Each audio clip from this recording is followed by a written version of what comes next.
हरे कृष्णा, राधे राधे।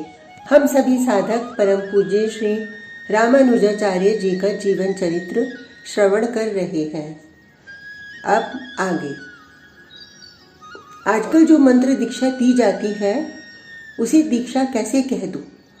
पढ़कर सुनकर आपने मंत्र किसी को दे दिया, वह मंत्र निर्बीज है। उस मंत्र के जाप से कोई लाभ आपको नहीं मिलेगा। आपको जो मंत्र दिया गया है उसमें प्राण है या नहीं, वो मंत्र सबीज है या निर्बीज। याद रहे, सबीज मंत्र ही आपको लाभ देगा, निर्बीज मंत्र से आपको कुछ भी लाभ नहीं होगा। मंत्र में शक्ति तभी आती है जब मंत्र सजीव होता है, और मंत्र सजीव तभी होता है जब वह मंत्र या तो आपको परंपरा से प्राप्त हो, जैसे आपको जो मंत्र दे रहे हैं उनके गुरुजी ने उस मंत्र को लाखों बार जपा हो, और उनके गुरुजी ने भी, गुरु के गुरु ने भी इस तरह से मंत्र आपके कान में गया, तब उस मंत्र का लाभ आपको मिलेगा। वह मंत्र ही सबीज कहलाएगा। या आपने मंत्र गुरु परंपरा से प्राप्त नहीं किया, पर आप उस मंत्र को दूसरों को दे रहे हैं, तो इस बात को मत भूलिए, वो मंत्र निर्बीज है, उसमें कोई शक्ति नहीं है। अब प्रश्न ये होता है कि क्या उस निर्बीज मंत्र में भी शक्ति आ सकती है? हाँ, आ सकती है, बिल्कुल आ सकती है। भले ही आपको परंपरा से मंत्र नहीं मिला, पर आप उसे सबीज बना सकते हैं मंत्र का अनुष्ठान करके। मंत्र को अगर आप 1.25 करोड़ बार जाप करते हैं तब मंत्र सबीज हो जाता है। पर गुरु परंपरा से प्राप्त अगर मंत्र है तब वह सबीज ही होता है। पहली बार उनका उच्चारण करते ही या कान से सुनते ही उसका लाभ शुरू हो जाता है।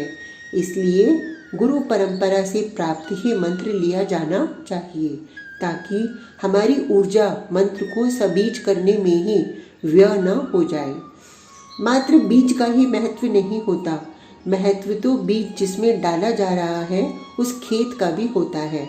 कहीं खेत ऊसर तो नहीं, कहीं खेत बंजर तो नहीं। अनेक जन्मों के पाप से हमारे हृदय का खेत बंजर तो नहीं हो गया, और खेत भी अच्छा है, बीज भी अच्छा है, पर उसकी देख रेख अगर ठीक ढंग से न हो तो बीज सड़ भी जाता है। ऐसे ही मंत्र को जागृत करने के लिए, उसका सही परिणाम पाने के लिए मंत्र सबीज हो, निर्बीज न हो, और हमारा हृदय उपजाऊ हो, यानी शुद्ध हो।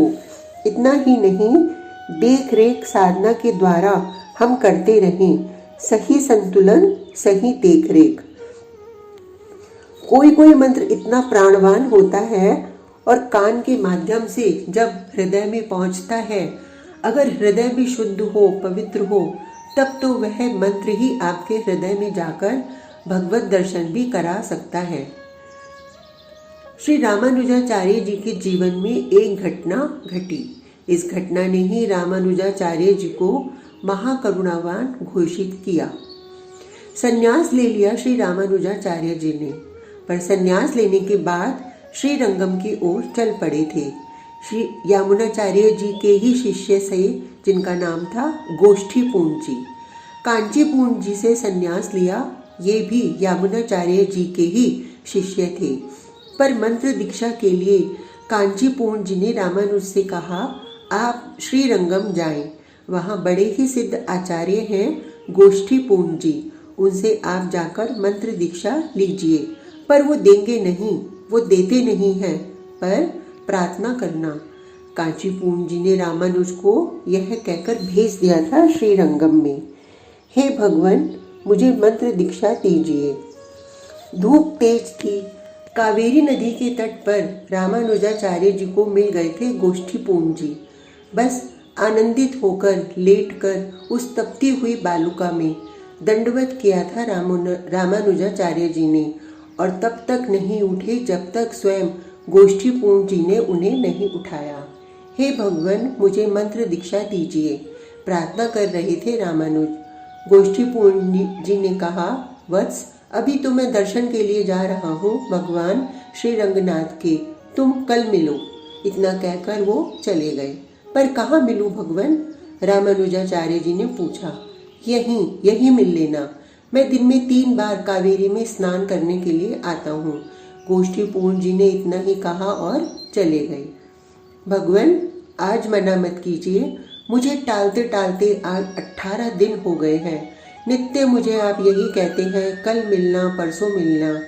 हे भगवान, मेरे अंदर की प्यास को और न बढ़ाइए। मुझे मंत्र दीजिए, मुझे मंत्र देकर कृतार्थ कीजिए नाथ। रामानुज चरणों में गिर गए थे और आज जिद ही करने लगे। पर वत्स रामानुज, ये मंत्र तो बड़ा सिद्ध है, क्या तुम संभाल पाओगे इसे? गोष्ठीपूर्ण जी रामानुज को समझा रहे थे। देखो, शेरनी का दूध सुवर्ण के पात्र में ही दुहा जाता है। मेरे पास जो मंत्र है वो श्री लक्ष्मी नारायण भगवान की परंपरा से प्राप्त मंत्र है। क्या तुम्हारा पात्र उत्तम है? गोष्ठीपूर्ण जी कावेरी के किनारे रामानुज को उपदेश कर रहे थे। मंत्र किसी को बताओगे तो नहीं? थोड़ी देर विचार करके गोष्ठीपूर्ण जी ने रामानुज से पूछा। रामानुज कुछ बोलते उसके पहले ही गोष्ठीपूर्ण जी ने कहा, मंत्र को जितना गुप्त रखोगे मंत्र उतना ही फल देगा। रामानुज शांत भाव से सुनते रहे। किसी को मत बताना, अगर बताया ना रामानुज तो तुम्हें नरक में जाना पड़ेगा, अपराध होगा ये। रामानुज सुनते रहे, फिर बाद में यही बोले, भगवान अब और मत तरसाइए, बस मुझे मंत्र दीक्षा दे दें। ठीक है, कल नरसिंह चतुर्दशी है, कल मैं तुम्हें मंत्र दीक्षा दूंगा, सुबह ही आ जाना। गोष्ठीपूर्ण जी ने कहा। दीक्षा की सारी तैयारियां हो चुकी थीं। रामानुज बैठे हैं। रामानुज के सामने सिद्ध आचार्य गोष्ठीपूर्ण जी बैठे हैं। पीला रेशमी वस्त्र उड़ाया अपने शिष्य रामानुज को गोष्ठीपूर्ण जी ने और रामानुज के कान में मंत्र देने लगे। जब मंत्र दे रहे थे रामानुज के कान में गोष्ठीपूर्ण जी, तब सभी आचार्य परिकर घंटे और शंख बजाने लगे थे ताकि इस मंत्र को कोई अनधिकारी न सुन ले। ओह, पर ये क्या! जैसे ही कान के माध्यम से मंत्र हृदय में गया, तभी तरंगे आकार लेने लगी और नीला आकार, 4 भुजा और उन 4 भुजा में शंख, चक्र, गदा और कमल। मंत्र के हृदय में जाते ही रामानुज के सामने भगवान नारायण प्रकट हो गए। ओह, ये क्या हो गया! रामानुज आनंदित हो गए थे। कुछ समय उसी अवस्था में ही बैठे रहे। गुरुदेव गोष्ठीपूर्ण जी चले गए थे मंदिर में। तभी रामानुज उठे। दिव्य तेज से भरा हुआ था उनका मुखमंडल। उठे और तेज चाल से मंदिर के शिखर पर चढ़ने लगे। लोग देख रहे हैं, ये क्या! रामानुज को क्या हुआ? ये मंदिर के शिखर पर क्यों चढ़ रहे हैं? 1-2 लोगों ने आवाज भी दी, रामानुज आप कहाँ जा रहे हो? पर रामानुज दूसरे ही भावलोक में विचर रहे थे। चढ़ गए श्री रंगनाथ मंदिर के शिखर पर रामानुज, और जो मंत्र अभी गुरुदेव ने कान में फूंका था उसी मंत्र को शिखर पर खड़े होकर चिल्लाकर कहा ताकि सब सुन ले, ओम नमो नारायणाय। 72 लोगों ने सुना उस मंत्र को, और जिन 72 लोगों ने सुना वे सब परम सिद्ध हो गए। रामानुज, ए रामानुज, क्रोध से भरे हुए थे गुरुदेव गोष्ठीपूर्ण जी। मैंने तुझसे कहा था ना, इस मंत्र को गुप्त रखना, किसी को मत बताना, नहीं तो अपराध होगा, नरक मिलेगा। मैंने कहा था ना, फिर भी तुमने ये सब किया। सनातन धर्म वैष्णव मत की मर्यादा तोड़ दी। क्यों किया तुमने ऐसा? क्रोध आना स्वाभाविक था गोष्ठीपूर्ण जी को। हाँ, मैंने जानबूझकर ये सब किया। हाँ गुरुदेव, मैंने अपराध किया है, पर मुझे अपराध का पछतावा नहीं है। मुझे नरक मिलेगा, हाँ मिले।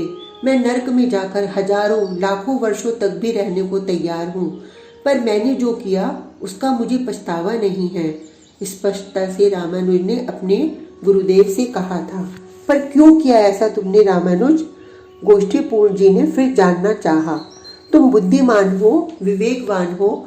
मेरे गुरुदेव आलवंदार यामुनाचार्य जी तुम्हें अपना उत्तराधिकारी घोषित करना चाहते थे, पर श्री रंगनाथ प्रभु की जैसी इच्छा। पर आज मुझे ही देनी पड़ी तुम्हें मंत्र दीक्षा। पर तुमने? रामानुज गंभीर हो गए।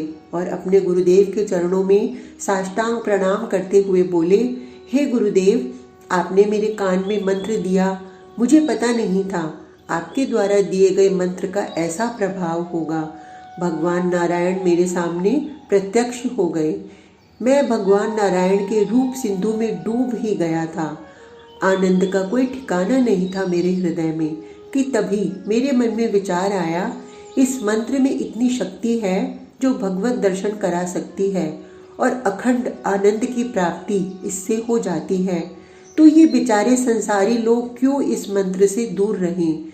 ये सब कितने दुखी हैं और इस मंत्र में इतना सुख है, सुख का सागर है ये मंत्र। तो तब मुझे लगा सब लोग इसका लाभ लें, सब लोग इसका आनंद प्राप्त करें, सब लोग अपनी मूल आनंद नारायण भगवान की उपासना में लगें।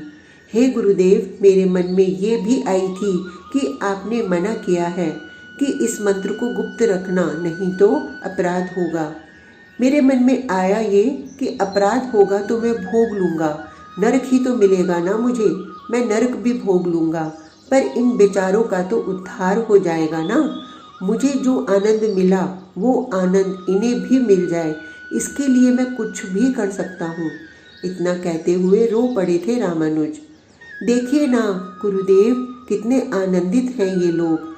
मंत्र इन्होंने सुन लिया है तो इनके जीवन में जितने दुख थे सब खत्म हो गए, उनके प्रारब्ध कट गए। मुझे और क्या चाहिए? इतना जैसे ही सुना गोष्ठीपूर्ण जी ने, उनके नेत्रों से भी अविरल अश्रु बहने लगे थे।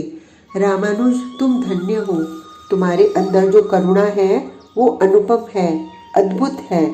बस यही करुणा खोज रहे थे मेरे गुरुदेव यामुनाचार्य जी। आज मैं भी धन्य हो गया तुम जैसे शिष्य को पाकर।